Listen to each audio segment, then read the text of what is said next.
Oke, perkenalkan nama saya Muhammad Nurkolis dari Batu Urban Farming. Oke, perkenalkan Batu Urban Farming adalah tempat yaitu di mana kita menampilkan edukasi di bidang pertanian hidroponik. Jadi tempat ini adalah tempat pelatihan edukasi tanaman hidroponik yang ada di Kota Batu. Tepatnya ada di Desa Pesanggerahan.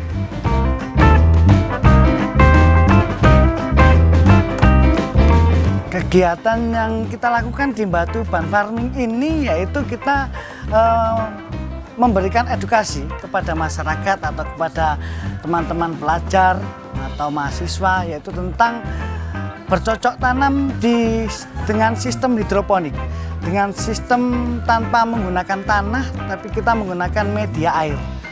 Jadi di sini kita juga memberikan sebuah edukasi pengenalan bahwa tidak selalu menanam itu di media tanah.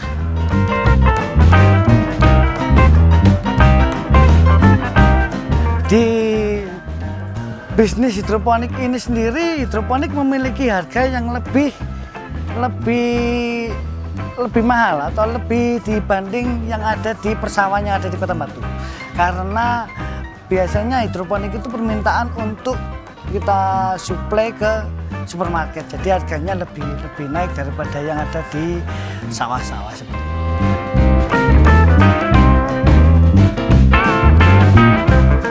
Batu Urban Farming sendiri itu berdiri sejak tahun 2017, berawal dari program Desa Pesanggerahan, yaitu tentang ketahanan pangan.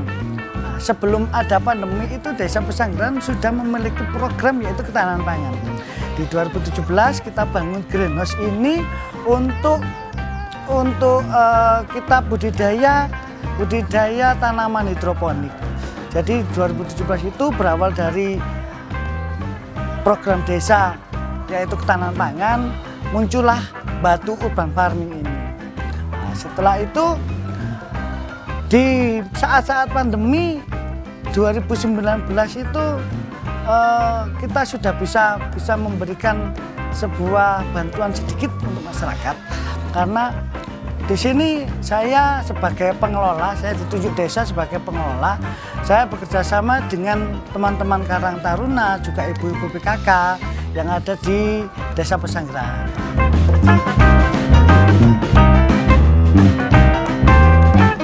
Background saya sebenarnya saya seorang seniman.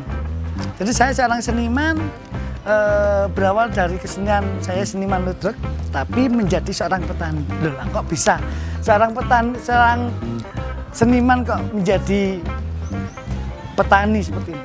Nah, background saya selain saya menjadi petani hidroponik ini, saya juga menjadi seorang guru di SMP swasta di Kota Batu, tepatnya di SMP Islam. Saya menjadi guru seni budaya di sana. Orang berjiwa seni itu selalu bisa ditempatkan di mana saja.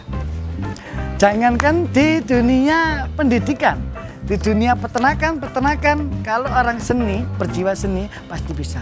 Nah, untungnya saya didampingi teman-teman dari petani-petani, termasuk saya masuk di petani milenial tahun 2021 ini. Kemarin saya mendapatkan SK dari kementerian, yaitu menjadi duta petani milenial. Ada 10 dari Kota Batu, termasuk salah satunya saya. Nah, saya dibantu teman-teman pertanian, termasuk yang ada di lingkungan, Gapoktan dan sebagainya. Saya mencari ilmu di sana. Saya bertanya bagaimana cara menjadi petani yang baik, menjadi petani milenial yang handal. Bagaimana akhirnya saya mendapatkan ilmu pertanian. Selain dari teman-teman pertanian, saya juga belajar dari teman-teman mahasiswa.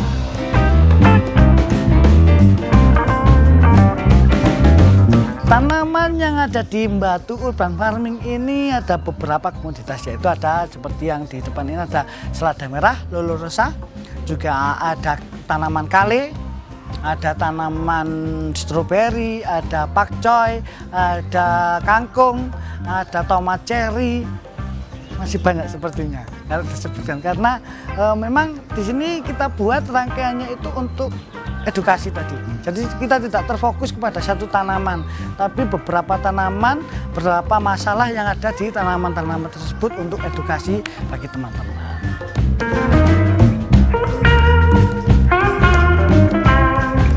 Tanah ini milik desa. Jadi kebetulan saya juga anggota LPMD, Lembaga Pemberdayaan Masyarakat Desa Pesanggerahan.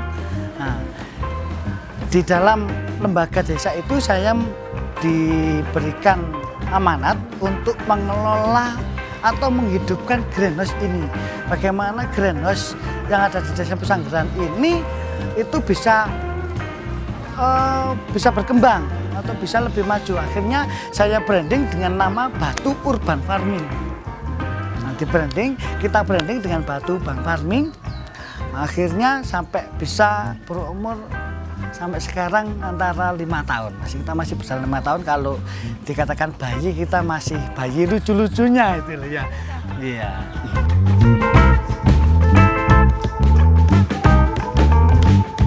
Untuk tahapan dari tanaman hidroponik sendiri itu kita menyemai. Jadi mulai awal itu kita semai, tanaman itu kita semai sendiri. Setelah semai kita pindah ke ada yang namanya rakit semai. Rakit semai itu biasanya itu dia sampai berumur antara 14 hari. Baru setelah 14 hari kita pindah ke dalam sistem ini. Jadi di sini ada beberapa sistem. Perbedaan sistem ini. Kita pindah ke sini sampai dia berumur ada di 35 sampai 40 HST. Hari setelah tanam. Baru setelah itu kita panen, kita bawa ke pengepul. Jadi langsung ke supermarket.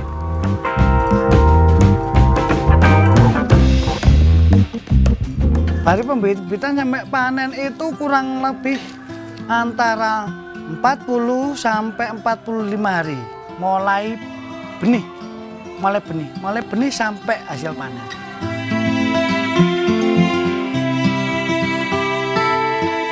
Sejauh ini saya sudah kirim ke beberapa hidroponik di Kota Batu juga kita kerjasama dengan teman-teman, ada yang leader sayur juga Kota Batu, terus juga ada di sayur box untuk memenuhi kebutuhan supermarket juga itu, terus juga kita kirim ke Surabaya.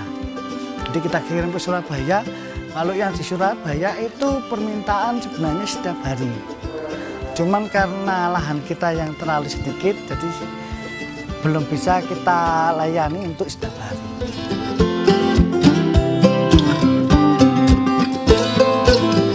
Kenapa memilih tanaman hidroponik? Karena saya kepingin mengajak kaum milenial. Biasanya itu mereka itu kalau memang diajak ke sawah, itu agak sedikit gengsi, mohon maaf. Dalam tanda kutip itu mereka itu masih memandang sebelah mata tentang pertanian. Apakah pertanian tidak bisa menghasilkan? Apakah pertanian tidak bisa modern? Kita jawab dengan Batu Urban Farming ini. Jadi kita mendatangkan memang petani-petani muda, teman-teman pertanian muda, teman-teman pemuda-pemuda atau pemudi di daerah Batu, juga di teman-teman mahasiswa itu untuk mengetahui bahwa hidroponik ini itu cocok untuk para milenial. Kelebihan dari hidroponik ini, kelebihannya harga, segi harga. Di segi harga dia lebih naik daripada yang ada di sawah. Yang kedua, dia bisa ditempatkan di mana saja, di dalam ruangan di rumah atau di halaman rumah. Tidak harus memiliki sawah dulu. Untuk mempunyai hidroponik tidak harus membeli sawah, tapi kita bisa punya lahan 1 meter atau jangankan 1 meter, 40 cm bisa untuk bercocok tanam dengan sistem hidroponik.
kerjasama atau seperti apa bentuk kegiatan yang dilakukan di urban farming?